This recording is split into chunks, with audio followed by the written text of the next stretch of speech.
नमस्कार दोस्तों, मेरा नाम है जितेंद्र कुमार। स्वागत करता हूं अपने YouTube चैनल सफ़ी नोकरान में। दोस्तों, आज हम अपनी मशीन का बेल्ट चेंज करने वाले हैं। मेरी मशीन में अभी दो प्रॉब्लम मेरे को सामने आई हुई है। एक तो उसका बेल्ट जो है घिस गया है, पुराना हो गया, उसको हम रिप्लेस करेंगे।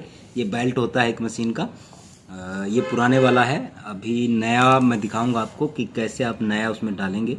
दूसरा हम करेंगे कि मशीन का जो सप्लाई है, पावर सप्लाई है, उसका फ़ैन जो है वो बंद हो चुका है और वो हमें रिप्लेस करना है। अब वो रिप्लेस कैसे करना है उसके भी स्टेप मैं आपको बताऊंगा। उससे पहले आपके साथ डिस्कस करना चाहूँगा कि जो मशीन में पार्ट होते हैं या कुछ भी काम हमको करना है, लाइक अलाइनमेंट को जब आप करते हो, सही करते हो मशीन के, तो ये बहुत सारे काम हैं जिनमें हमें खुद ही इंजीनियर बनना पड़ता है। उसका रीज़न ये है कि कंपनियों की तरफ से डोर स्टेप सर्विस आपको नहीं दी जाती कि आपके डोर पे आके आपके मशीन के पास आके वो उसको चेंज कर दे। अगर वो करानी है तो वो पेड होती है, आप चाहो तो खुद से भी कर सकते हो, चाहे आपकी अंडर वारंटी हो रही है या वारंटी से बाहर है। तो मेरे केस में वही है कि मेरे को बोला गया था कि मशीन लेके आओ। मेरे लिए उधर मशीन लेके जाना पॉसिबल नहीं है, और क्योंकि मैं चेंज कर सकता हूँ तो मैं उसको खुद ही चेंज कर लूँगा। आप लोग, अगर आपको टेक्निकल नॉलेज है तो आप लोग भी कर सकते हो, अगर नहीं है तो आपको स्टेप समझने हैं कैसे करना है, तो उसे समझ के आप कर पाओगे। इसमें मैं कंपनी की गलती नहीं बोलूँगा, गलती हमारी है। हमने एक एक चीज़ समझा नहीं, समझ के हमें अपना मशीन जो है बाय करना चाहिए था। ठीक है, तो अभी के केस में आपको कोई भी काम हो गया, अलाइनमेंट सेट करना हो गया, आपका फैन रिप्लेस करना हो गया, आपका लेंस चेंज करना हो गया, आपका बेल्ट चेंज करना हो गया, जो कॉमन है मेंटेनेंस में, जो आपको आनी है। एक लेंस का अलाइनमेंट जो सबसे ज़्यादा आपको करना पड़ता है। दूसरा, अगर इन केस आपका मशीन का लेंस जो है आपने यूज़ कर लिया है और मशीन का आपको लगता है कि लेंस अभी रिप्लेस करना पड़ेगा, तो काम भी आपको खुद ही करना पड़ेगा। इससे अलग आप मशीन के लिए कंपनी को बोल सकते हो। उधर से अगर वो इन वारंटी है और आपको फ्री ऑफ कॉस्ट सर्विस दे रहे हैं, या आपको आने जाने का खर्चा ले रहे हैं इंजीनियर से, जो भी है, आपको लगे कि नहीं कर सकते हैं आप, तो आप उनको बोल सकते हैं। कोई भी ब्रांड हो गया, इसमें किसी भी ब्रांड की एक बात नहीं है। जो कंपनियां दे रही हैं ये सर्विस, आप उनसे ले सकते हो, करा सकते हो। इन केस आपको लगता है कि आपका कॉस्ट ज़्यादा बढ़ जाएगा, आपकी मशीन में आप खुद कर सकते हो, तो आप उस केस में खुद कर लेना। ठीक है, तो कैसे करना वो अभी आगे मैं स्टेप में बताऊंगा। डिज़ाइन के लिए, CDR फाइल के लिए आप मेरे से कॉन्टैक्ट कर सकते हैं, ट्रेनिंग के लिए कॉन्टैक्ट कर सकते हैं। ट्रेनिंग में लिमिटेड बैच मेरे पास अवेलेबल हैं और लिमिटेड लोगों के लिए ही हैं वो। ठीक है, तो आप ले सकते हैं डिज़ाइन, चाहे डिज़ाइन ले सकते हैं, ट्रेनिंग चाहे ट्रेनिंग ले सकते हैं। कई लोग बोलते हैं कि ट्रेनिंग की ज़रूरत नहीं है, मैं कहता हूं कि ट्रेनिंग की ज़रूरत है। खाली मशीन लेने से काम नहीं चलेगा। अब वो काम क्यों नहीं चलेगा? क्योंकि आपने मशीन ले लिया, आपको आइटम बनाना नहीं आता। मशीन चलाना भले ही आपको एक डेमो में आप समझ जाएं, आप इतने एक्सपर्ट है कि उन्होंने डेमो दिया आपको, घंटे 2 घंटे का, 1-2 दिन का डेमो दिया और आप समझ गए कि कैसे काम करना है, तो उस केस में आपके पास है ऑप्शन कि आप मशीन चलाना सीख सकते हैं। बट अगर आइटम बनाना, तो उसके लिए आपको ट्रेनिंग की ज़रूरत पड़ेगी। मैं ये नहीं बोल रहा कि आप मेरे से ही ट्रेनिंग ले, ट्रेनिंग आप किसी से भी ले, पर अगर आप ट्रेनिंग लेके काम करते हैं तो आपके काम में भी सफाई आएगी और आप जल्दी से अच्छा काम कर पाएंगे। क्योंकि जब आप मशीन ले आए तो आपको 6 महीने 1 साल वेट नहीं करना है कि अब मैं काम सीखूंगा और मैं कर करके सीख रहा हूँ और मैं फिर काम करना, एक एक आइटम को बनाना सीखूँ। उससे अच्छा है कि आप महीने 20 दिन का ट्रेनिंग ले और उसमें एक एक आइटम को समझने की कोशिश करें और सीखने के बाद आप काम करेंगे तो आपका काम भी अच्छा होगा, आप जल्दी से आइटमों को कवर कर पाएंगे। क्योंकि मार्केट की डिमांड का कोई पता नहीं होता, कब वो ऊपर है कब नीचे चली जाती है। ठीक है, तो सबको सजेस्ट करूंगा कि आप ट्रेनिंग लेके ही अपनी मशीन पे काम करें। आपका मशीन भी मेंटेन रहेगा, आपका काम भी, इनकम भी टाइमली निकलना स्टार्ट हो जाएगा। खाली लेज़र मशीन लेने से काम नहीं होगा। ठीक है दोस्तों, तो आप कर सकते हैं, सीख सकते हैं। ठीक है, तो अभी हम स्टार्ट करते हैं अपनी वीडियो को, और उसमें मैं आपको समझाऊंगा कि कैसे हम मशीन की बेल्ट को रिप्लेस करेंगे। उससे अलग हम फैन की सप्लाई को रिप्लेस कैसे करेंगे। ठीक है, तो वो सब आप देखिएगा, एक एक पॉइंट को समझिएगा। डीपली मैंने बताने की कोशिश की है, और अगर आप लोगों को कोई प्रॉब्लम आता है और तो आप मेरे से डिस्कस कर सकते हैं। बेल्ट का चेंज करने का कई प्रॉब्लम आपके सामने आता है। कई केस में आपका बेल्ट टाइट करने से काम चल जाता है, पर टाइट करने के बाद भी आपका मशीन ज़्यादा दिन वर्क नहीं करेगा ठीक से। तो कई प्रॉब्लम आपको आती हैं, आपकी प्रॉपर शेप कट नहीं होती है, छोटा बड़ा कट होता है, तो आपका जो लोकेशन है आइटम का वो हिल जाता है। कई और प्रॉब्लम ऐसी हो सकती है जो बेल्ट की वजह से हो सकती है। ठीक है दोस्तों, तो आप उन चीज़ों को समझ के अगर आपको लगे कि आपका बेल्ट रिप्लेस करने की ज़रूरत है तो ही करें। अगर आपको अपना बेल्ट क्लियर दिख रहा है, क्लीन है, तो आप बेल्ट को रिप्लेस ना करें। कोई भी काम ऐसा ना करें, मशीन के साथ छेड़खानी ना करें जिससे आपको लगे कि आप मशीन को ख़राब कर दोगे या आपसे नहीं होगा। ठीक है दोस्तों, तो मशीन को खोलते हैं एक बार और देखते हैं कि कैसे हम रिप्लेस करेंगे। तो चलिए स्टार्ट करते हैं इस वीडियो को। इसको खोलना स्टार्ट करने से पहले मैं आपको बताना चाहूँगा कि हमारी जो मशीन है, इसके जो ये नोजल हेड जहाँ लगा हुआ है, इसको रेलिंग बोलते हैं हम लोग। ये रेलिंग पे लगा हुआ है, ठीक है, जिससे ये मूव करता है। और इसके नीचे बेल्ट है, यहाँ पे इसका बेल्ट लगा हुआ है, अगर आपको दिखे तो ये बेल्ट लगा हुआ है।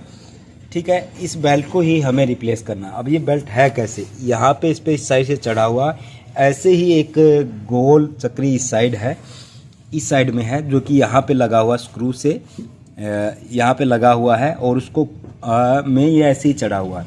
बीच में आपका सेट एक स्क्रू से आपकी रेलिंग पे वो सेट है, जिससे वो आपकी जैसे आपकी मोटर घूमती है, ये वाली मोटर घूमती है, तो इसका रेलिंग भी ऐसे ही काम करता है। ठीक है, तो सबसे पहले हमें इसमें ओपन क्या करना है, सबसे पहले हमें ये वाला हेड ओपन करना है, और इसमें 3 स्क्रू आपको लगे हुए हैं। आगे भी मैं आपको दिखा दूंगा, 1 2 3। आप लोगों को बताना चाहूँगा, अगर आपको लगे कि आपको असेंबल करने में प्रॉब्लम, तो पहले से अपने इसका एक फ़ोटो खींच के रखें मोबाइल में, ताकि उसे देख के आप इसको दोबारा से असेंबल कर सकें। तो इन स्क्रू को आपको खोल लेना है। 3 स्क्रू लगे हुए हैं। स्क्रू खोलने के बाद आपका ये वाला पोर्शन बाहर आ जाएगा। ठीक है, उसके बाद इसमें ये अटैच है, यहाँ पे स्क्रू लगा हुआ है। इसको खोलने की ज़रूरत नहीं है बेल्ट चेंज करने के केस में। यहाँ भी एक इसका स्क्रू लगा हुआ आपको दिख जाएगा। ठीक है, तो बेल्ट चेंज करने के लिए इनको खोलने की ज़रूरत नहीं, खाली आपका हेड आ जाए, अलग आ जाए। और उसके बाद 2 स्क्रू आपके इधर हैं और 2 स्क्रू आपके इधर है। इधर आपका एल की लग जाएगा। एल की लगाने के बाद ये 2 स्क्रू आपका ओपन हो जाएगा इस साइड से, और इधर आपका एल की लगाने का जगह नहीं है इसके अंदर। तो आपको करना क्या है, इस होल से, इस होल के सामने करके उधर से ये वाला, इसके जो पीछे वाला साइड वाला ढक्कन है, उसको आप खोल लेंगे, और खोल के एल की से ये वाले स्क्रू खोल लेंगे। जैसे ही आप इन स्क्रू को खोलते हैं, तो आपका ये ऊपर उठाने पे आपका ये वाला पूरा जो इसमें लगा हुआ है, जिस पे हमारा रेलिंग चल रहा है, इसको आप उठा लेंगे। और उठाने के बाद आपका ये अलग हो जाएगा, इससे स्क्रू खुलते ही वो अलग हो जाएगा। उठा लेंगे और उसके बाद हम रेलिंग को निकाल लेंगे। ठीक है, तो आपको देखना कि कैसे मैं इसको खोल रहा हूँ, और खोलने के बाद हम कैसे इसका बेल्ट रिप्लेस कर रहे हैं। ठीक है, तो हम स्टार्ट करते हैं और देखते हैं इसको कैसे खोलते हैं। उसके बाद हम सप्लाई का करेंगे। सप्लाई में भी ज़्यादा आपको कुछ मशक्क़त करने की ज़रूरत नहीं, वो भी बहुत आसान है सप्लाई का फैन चेंज करना। ठीक है दोस्तों, तो आपको समझ में आ रहा होगा कि मैंने अभी क्या बोला है। फॉलो करना एक एक स्टेप को ध्यान से, उसके बाद ही आपको खोलना है। ठीक है, और यहाँ पे लेंसेज वगैरह लगे हैं, जब आप इनको खोलो तो ध्यान रखें, इनको नहीं छेड़ना आपको। बाकी किसी चीज़ को नहीं छेड़ना है, जिस चीज़ की हमें ज़रूरत है सिर्फ उस चीज़ को हम छेड़ेंगे। ठीक है, उसके बाद हम अपना बेल्ट चेंज कर देंगे, और बेल्ट चेंज करने के बाद फिर हम मशीन को चेक करेंगे। सबसे पहले हमें ये जो नोज़ल है इसको खोलना है। ये 3 आपको यहाँ पे जगह पे स्क्रू मिलेंगे, 1 2 3, और इसको आपको रिमूव कर लेना, और उसके बाद आपका नोज़ल जो है, नोज़ल हेड अलग हो जाएगा। ठीक है, अगर आप इससे भी अलग करना चाहते हैं तो इसमें भी स्क्रू लगे हुए हैं, इनको भी आप अलग कर सकते हैं, पर अभी हमें उसकी ज़रूरत नहीं, तो मैं वो कर नहीं रहा हूँ। इसके अंदर देखेंगे स्क्रू लगे हुए हैं, उनको जैसे आप खोलोगे तो एक एक पार्ट आपका अलग हो जाएगा। यहाँ भी देखो स्क्रू लगा, अगर इसको मैं खोलता हूँ तो मेरा इस बेल्ट से ये अलग हो जाएगा। अभी मेरे को इसकी ज़रूरत नहीं है, तो मैं इसको अभी खोल नहीं रहा हूँ, मैं बाद में देखूँगा उसको। उसके बाद आ जाता है कि आपके 2 इस साइड में स्क्रू लगे हुए हैं यहाँ पे, ठीक है, और 2 इस साइड में आपके लगे हुए हैं। ठीक है, उनको खोलेंगे तो आपका जो ये है ये बाहर आ जाएगा, और ये रेलिंग है, इसमें से फिर आप निकाल पाएंगे। ये इसमें रेलिंग लगा हुआ है, इसको भी आप क्लीन कर पाएंगे, और इनको चेक कर लेंगे कि आपका प्रॉपर इसमें कोई बेयरिंग में प्ले तो नहीं आ रहा। अगर प्ले आ रहा तो ठीक है, आप अगर रिप्लेस करना चाहो तो यहाँ से भी उसको रिप्लेस कर सकते हो। ठीक है, तो पहले हम इनको खोल लेते हैं एक बार, और उसके बाद हम इसका अपना जो बेल्ट है उसके बारे में आपको बताऊंगा कि बेल्ट, जैसे ये बेल्ट लगा हुआ है इधर आप देखेंगे कि ये देखिएगा इधर ये बेल्ट लगा हुआ है, ये बेल्ट इसके नीचे से गया हुआ है। ठीक है, तो हम जैसे इसको खोलेंगे तो उधर हमें कुछ इसका स्क्रू टाइप का कुछ मिलेगा, तो उसमें से भी हमको खोलना पड़ेगा और फिर लगाना पड़ेगा। ठीक है, तो हम आराम से एक एक को खोलते हैं, कोई ज़बरदस्ती नहीं करनी है आपको। और आपका ये देखिएगा, ये मैंने खोला था, तो ऐसे करके अगर मैं चाहूँ तो इनको भी खोल के इनको भी निकाल सकता हूँ, यहीं से निकाल सकता हूँ, बट मैं चाहूँगा कि मैं रेलिंग को ही एक साथ निकालूँ। तो चलिए मैं पहले एक बार इनको खोल लेता हूँ। अब इस वाले का मैंने खोल लिया, इधर पे जो स्क्रू लगे हुए थे तो वो मैंने खोल लिए हैं, और उसमें इस टाइप के स्क्रू हैं ये लगे हुए हैं, एलन की से मैंने इनको खोल लिया। ठीक है, और इस वाले में जो एलन की थी हमारे पास, ये एल की जिसको बोलते हैं, ये थी बहुत आसानी से यहाँ पे लग गई थी, इसको गैप आपका बच रहा था तो हमने खोल लिया। बट इस साइड में आप देखेंगे कि इस साइड में ऐसा कुछ है नहीं, तो उसके लिए ये होल दिया गया है। इस होल के सामने इसको करेंगे, और ये वाला जो इस इधर ढक्कन है उसको खोल के आपको उधर से डाल के इसको खोल लेना है। इस साइड से आप ये ढक्कन खोलेंगे, और इसके सामने जो आपका स्क्रू का वो जो होल है, इधर से आप देखेंगे इस होल से, ये होल जो दिख रहा है आपको सामने स्क्रू दिखाई देंगे, उसमें आपको एलन की लगाना है और इसको ओपन कर लेना है। आपके स्क्रू खुल जाते हैं तो आपको हल्के से इसको ऊपर उठाना है, और जैसे आप ऊपर इसको उठाएंगे तो ऐसे आपको यहाँ पे ये देखिएगा, ये जो दिख रहा है यहाँ पे आपकी बेल्ट लगेगी। ठीक है, इसी तरीके से आपका जो ये देखिएगा पूरा बेल्ट अगर आपको ऐसे आपका ये आराम से रिमूव कर लेना। ठीक है, उसके बाद आपको ये रेलिंग निकाल लेना है। ठीक है, ये रेलिंग हमने निकाल लिया। अब देखिएगा ये थोड़ा सा जलने की वजह से इसका हालत जो है टाइट हो गया है, तो हमने इसको क्लीन कर लेना है। एक चीज़, दूसरा इसके अंदर भी एक स्क्रू लगा हुआ है, यहाँ पे एक स्क्रू लगा हुआ है, जिसे स्क्रू को खोल के आप बेल्ट लगाएंगे। ठीक है, ऐसे आपको पास अभी टाइम है, आप इसको खोल के और इसका अच्छे से क्लीनिंग कर लेंगे। इसके अंदर भी आपका स्मोक वगैरह जब आप कटिंग करते हैं तो आ जाता है, तो वो भी आप कर लेंगे। तो आप इसका बेल्ट आसानी से ऐसे यहाँ से चेंज कर सकते हैं। तो मुझे स्क्रू खोलना है और स्क्रू खोल के बेल्ट को चेंज कर देना है। स्क्रू खोलने के बाद मेरे को एक बार इसका क्लीनिंग भी करना है, क्योंकि मुझे लग रहा है कि काफ़ी डस्ट वगैरह इसके अंदर गया हुआ है, क्योंकि ये पोर्शन आपका नीचे होता है नोजल के नीचे, और यहाँ आप चाह के भी सफाई नहीं कर सकते हो। बाकी सब एरिया में आप कर सकते हो, बस इस एरिया में आपका हाथ नहीं पहुँचता, कोई टूल नहीं पहुँचता, तो आप सफाई नहीं कर पाते हो। तो अभी ऐसे अगर आप करना चाहते हो तो सफाई तो ऐसे आप कर सकते हो। ठीक है, तो मैं एक बार इसको खोल लेता हूँ, क्लीन करता हूँ और फिर आपको दिखाता हूँ।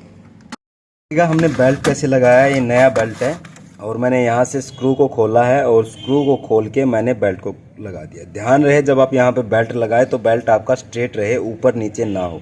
अगर आपका ऊपर नीचे हुआ तो आपका जो रेलिंग है उसको चलने में प्रॉब्लम आएगा। तो ये यहाँ पे आपका स्ट्रेट होना चाहिए। उसके बाद हमें करना क्या है कि इसके ऊपर जैसे हमने रेलिंग को निकाला था वैसे ही रेलिंग को इसके ऊपर चढ़ा लेंगे। तो ये देखिएगा, मैंने यहाँ से इसको रेलिंग को इसके ऊपर चढ़ा दिया है। अब ये अपना अब यहाँ पे आपका मूवमेंट आराम से कर लेगा। ठीक है, उसके बाद यहाँ पे जो आपका ये वाला छोटा सा एक यहाँ पे लगा हुआ फिरकी, इसके ऊपर आपको बेल्ट को चढ़ाना है ऐसे और प्रॉपर सेट कर देना। ठीक है, उसके बाद आपको इस साइड से इस होल से निकालते हुए आपको, सबको मालूम है कि जब कोई भी बेल्ट चलती है तो जो इसके ये खाँचे हैं, इन खाँचों के अंदर ये डलती है तब चलती है। तो इन खाँचों में जब मेरा जो बेल्ट पुराना था तो वो घिस के इसके अंदर कुछ पार्टिकल देखेंगे आप रह गए थे, तो मैंने उनको निकाल दिया है। तो आप भी ऐसे इसको जो पुली बोलते हैं, इसको पुली को भी ऐसे आप क्लियर करना है आपको, और देखना है कि इसके अंदर कोई आपका कुछ भी रबड़ का पार्टिकल जो भी टूट के घिस के जो भी रह जाता वो ना हो, आप इसको क्लीन कर देंगे। ठीक है, आपको इसको स्क्रैच नहीं करना है, खाली आपको इसके अंदर के पार्टिकल को निकाल देना है। ठीक है, और जैसे अभी आपको यहाँ दिख रहा है तो अभी आपका ओपन है, आप ब्रश से लेके ठीक है उसको क्लीन कर सकते हैं, जो भी आपको जहाँ तक आप अच्छे से क्लीन कर पाएँ, क्योंकि ये वो लोकेशन होती है जहाँ आप जो रेगुलर मेंटेनेंस करते हैं अपनी मशीन का, वहाँ तक आपकी मशीन में आपका हाथ पहुँचता नहीं, आपका टूल पहुँचता नहीं है, तो जिसकी वजह से इनका क्लीनिंग नहीं हो पाता। तो ये सब क्लीनिंग करने के बाद आपको बेल्ट चढ़ाना है यहाँ से होते हुए इसके ऊपर, और उसके बाद ये रेलिंग जो आपका ये रोड है, इस रोड को वैसे ही फिट कर देना है। दो स्क्रू दोनों साइड है वो लगा के आपको फिट कर देना है, ठीक है। उसके बाद हम अपना नोजल हेड को सेट करेंगे। ध्यान रहे जब आप इसको लगा रहे हो तो आपका बेल्ट दोनों साइड से ऐसे हो, स्ट्रेट हो, ठीक है। दूसरा, अगर आपको लग रहा है कि आपका बेल्ट अभी टाइट है तो यहाँ पे स्क्रू हैं, इनको जैसे आप रिलीज़ करोगे तो ये आपका बेल्ट लूज हो जाएगा और आसानी से आप कर पाएंगे, ठीक है। तो एक बार मैं इसका सेट कर देता हूँ, फिर आपको दिखाता हूँ। तो हमने दोनों साइड के स्क्रू टाइट कर लिए हैं और स्क्रू टाइट करने के बाद आपको इसको ऐसे हिला के देखना है, क्योंकि कई बार ऐसा होगा कि आपका स्क्रू आउट लग जाएगा और आपको लगेगा कि वो लग गया पर लगा नहीं है, ठीक है। तो दोनों साइड से आप ऐसे चेक कर लेंगे, मतलब आपका ठीक लगा होगा। उसके बाद आप मूवमेंट करके देखेंगे और इसमें कोई भी हल्का भी, अगर मैं इसको ऐसे करता हूँ तो ये उस साइड नहीं जाना चाहिए, मतलब आपका प्रॉपर टाइट है, ठीक है जी। उसके बाद आप देखेंगे मूवमेंट इसमें ऐसे हो रहा है और ऐसे भी आपका मूवमेंट इसमें हो रहा है, ठीक है। अब उसके बाद आपको इसका नोजल इसके ऊपर फिट कर देना है। ध्यान रखना जब आप इसको खोलो तो खोलने से पहले इसका एक स्नैपशॉट ले लें, पिक्चर ले लें, ताकि आपको पता हो कि कौन सा स्क्रू कहाँ लगा हुआ था, वरना आपका अलाइनमेंट का आपको दिक्कत आएगा और आपको अलाइनमेंट दोबारा सेट करना पड़ेगा। अलाइनमेंट हम फिर भी चेक करेंगे एक बार, जब हम मशीन को टोटली कंप्लीट कर लेंगे अपने काम को, उसके बाद हम एक बार इसका अलाइनमेंट चेक करेंगे और कट करके देखेंगे क्या प्रॉपर कटिंग हो रहा है।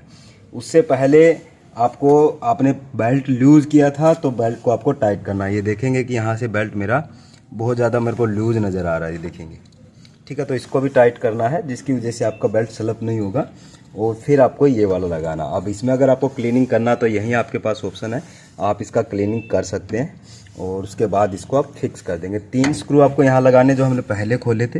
मैं आपको फिर बोल रहा हूँ, अगर आपको लगे कि आप याद नहीं रख पाएंगे तो आपको करना क्या है कि इसका एक फ़ोटो खींच लेना है ऊपर से, जिससे आपको पता चलेगी कौन से स्क्रू का लोकेशन कहाँ था। ये देखिएगा इसमें एडजस्टेबल है और इस साइड आपका एडजस्टेबल है, बट आप जैसे करेंगे उसको तो आपके लेंस के हिसाब से होता है कि लेंस का जो यहाँ से आपका लेज़र बीम आएगा फर्स्ट लेंस से और इस लेंस पे आता है, तो जो जैसे पहले सेट था उसको करने के लिए आप वैसे पहले फ़ोटो रखें और उसके बाद उसको वैसे ही फिक्स कर दें, ठीक है। तो हम एक बार इसको कर देते हैं और फिर हम इसको टेस्ट करेंगे। मैंने मशीन को ऑन किया और ये अपनी होम लोकेशन पे चला गया, ठीक है। अब हम इससे कुछ कट करके देख रहे हैं। नोजल का सेटिंग पर ठीक कर लेते हैं।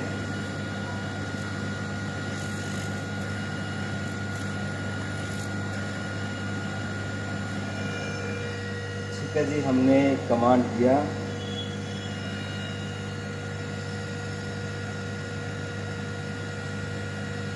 मेरा कमांड थोड़ा सा लेट आ रहा है, उस पर भी काम करना पड़ेगा।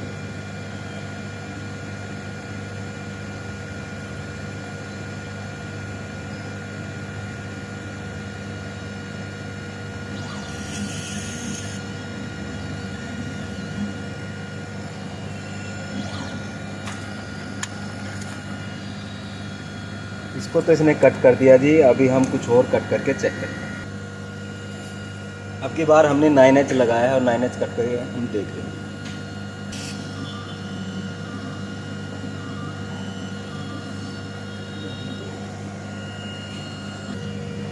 पहले मैंने सेंटर में इसको कट करके चेक किया था, सेंटर में मेरा प्रॉपर कटा। मैंने साइड में और एक बार इसको चेक करना है।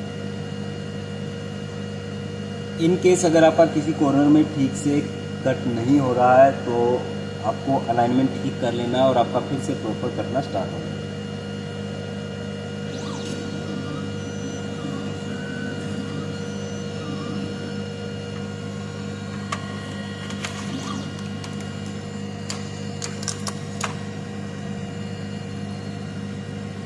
ठीक है जी, मेरा इधर भी मैंने कट किया है, इधर भी मेरा प्रॉपर कट हो रहा है, ठीक है। तो मेरा अलाइनमेंट भी प्रॉपर है।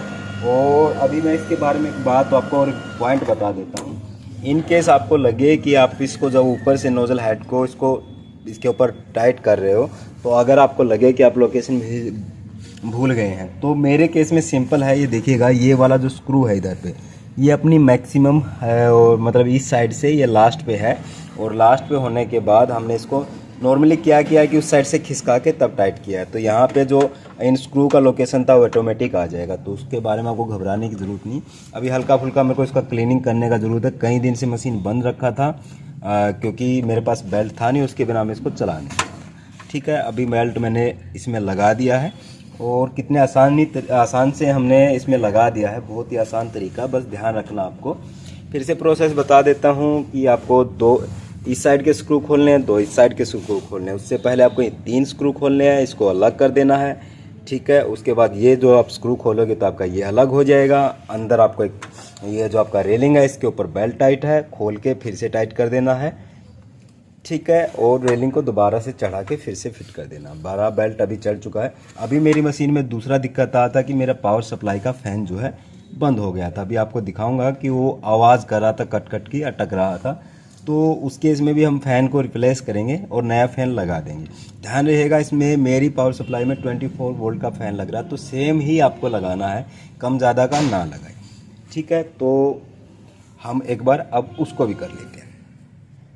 आपको इसको खोलना है तो सबसे पहले ध्यान रखिएगा कि आपको ये सारे जो केबल यहाँ लगे हुए हैं सब निकाल लेने हैं। उसके बाद सिर्फ आपको एक साइड के स्क्रू खोलने हैं। एक साइड के स्क्रू खोलने के बाद जब आप इसको ऐसे साइड करेंगे तो ये इन स्क्रू से निकल के उस साइड हो जाएगा। ठीक है,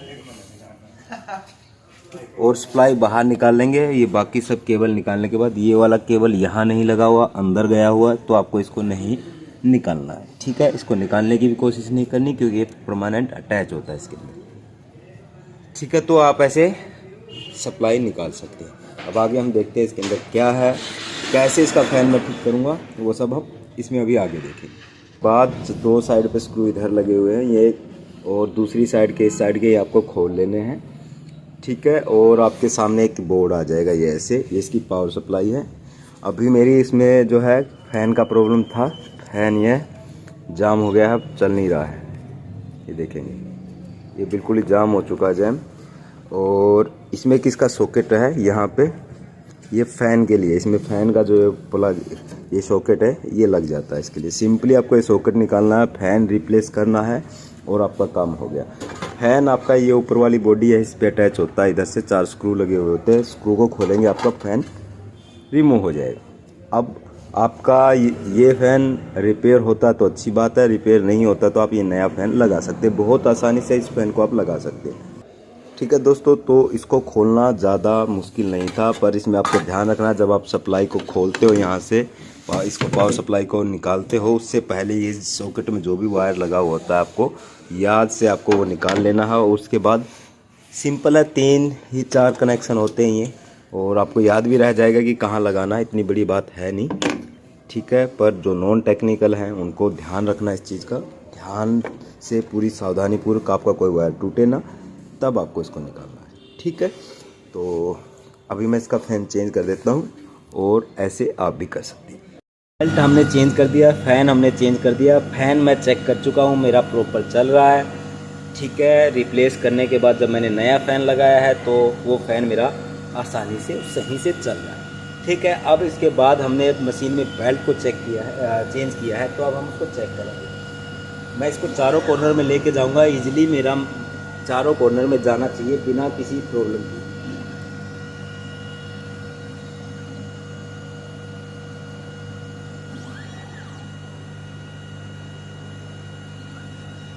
तो हमारी मशीन देख रहे हैं आप, अच्छे से मूवमेंट कर रही है बेल्ट चेंज करने के बाद।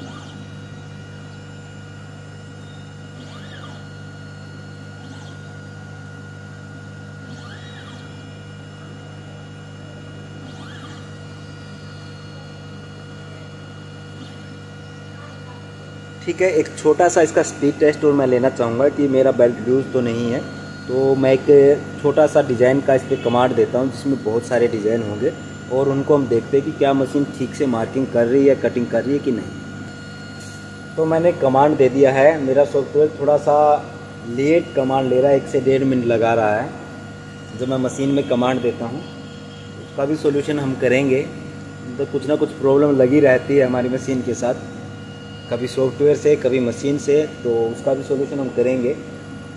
तो अभी फ़िलहाल हमने बेल्ट चेंज किया, तो हमें बेल्ट का मूवमेंट देखना है। ठीक है, तो मैंने एक कमांड दिया है, अब वो कमांड आने ही वाला है, किसी भी टाइम आ जाएगा। ठीक है, तो उससे हमें पता चलेगा कि जो छोटे छोटे पोर्शन और ज़्यादा पोर्शन में मशीन जब मार्क कर रही है तो क्या वो प्रॉपर हो रहा है, आपका बेल्ट लूज तो नहीं हो रहा है। इसने कमांड ले लिया है। अभी मैंने स्पीड इसमें 25 का रखा है और उस पर मैं इसको चेक कर रहा हूँ। मैंने PCA से ही रख दिया इसमें चेक करने के लिए, क्योंकि मेरे को कटिंग और अभी कुछ करना नहीं है इसमें। मेरे को खाली चेक करना है कि क्या मेरा प्रॉपर इसमें मार्किंग आ रहा है कि नहीं आ रहा। तो जितनी सीट पे आएगा हम उसी से चेक कर लेंगे। साथ के साथ जब आपका मशीन मूवमेंट करे तो आप इधर भी नज़र रखिए कि जो आपका इधर मोटर चल रहा है, इधर से आपका किसी तरह का ये बेल्ट स्लिप होने का तो प्रॉब्लम आपको नहीं है। तो अभी इधर से ठीक से मूवमेंट आ रहा है। हमने मोटर की पुली को भी अच्छे से क्लीन किया था, अंदर से जो इसके आपका ये रेलिंग था इसको भी क्लीन किया था, और वो वाला उधर जो एक छोटा सा फिरकी मैंने आपको दिखाया था उसको भी हमने क्लीन कर लिया था। ठीक है, अब इसमें वो प्रॉब्लम नहीं आनी चाहिए मेरे हिसाब से। तो हम एक बार चेक कर रहे हैं, देखते हैं अब।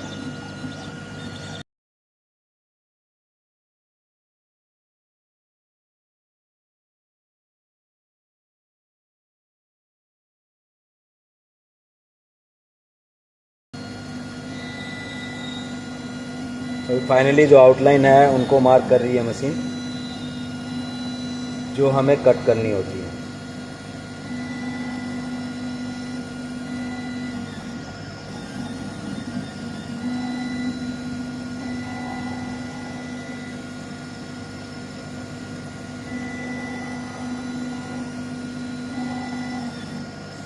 ठीक है जी, मार्किंग हो गया, और मार्किंग में तो मुझे कोई दिक्कत आया नहीं। मार्किंग मेरा ठीक किया मशीन ने। अब मुझे करना क्या है कि इसका आउटलाइन कट करके देखना है। वीडियो को फास्ट फॉरवर्ड कर दूंगा मैं, क्योंकि ये टाइम ले रही है कमांड लेने में।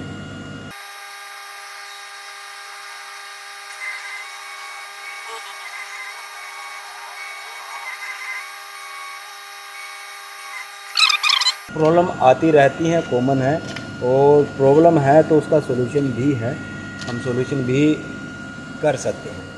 ठीक है, पर इस मशीन से हम ज़्यादा कुछ उम्मीद कर नहीं सकते, तो जितना है ठीक है, हमें इसी में सब्र करना पड़ेगा। ठीक है, तो ये वाला मशीन मैंने एक साइड रखने का प्लान बना लिया है। अब इस मशीन को हम एक साइड रख देंगे, इंटरेस्टेड कोई होगा तो हम उसको सेल कर देंगे। ठीक है, क्योंकि मैं जो मशीन लेके आ रहा हूँ, बड़ी मशीन लेके आ रहा हूँ, मेरा फाइनल हो चुका सब कुछ, और बस मुझे उठानी है मशीन। ठीक है, तो आज की वीडियो में इतना ही था दोस्तों। तो उम्मीद करता हूँ कि आपने इस वीडियो से सीखा होगा और आप इसको खाली देख के बाईपास नहीं कर देंगे।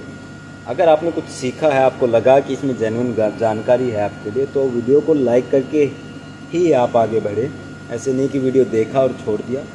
तो दोस्तों, मिलते हैं किसी अगले वीडियो में किसी नए टॉपिक के साथ में। कोशिश करता हूं जो ज़रूरी टॉपिक है आप लोगों के साथ साझा करूं। हर कोई बताता नहीं है, पर अगर आप मेरे से जुड़े रहेंगे तो ऐसी ऐसी बातें आपको सीखने को मिलेंगी।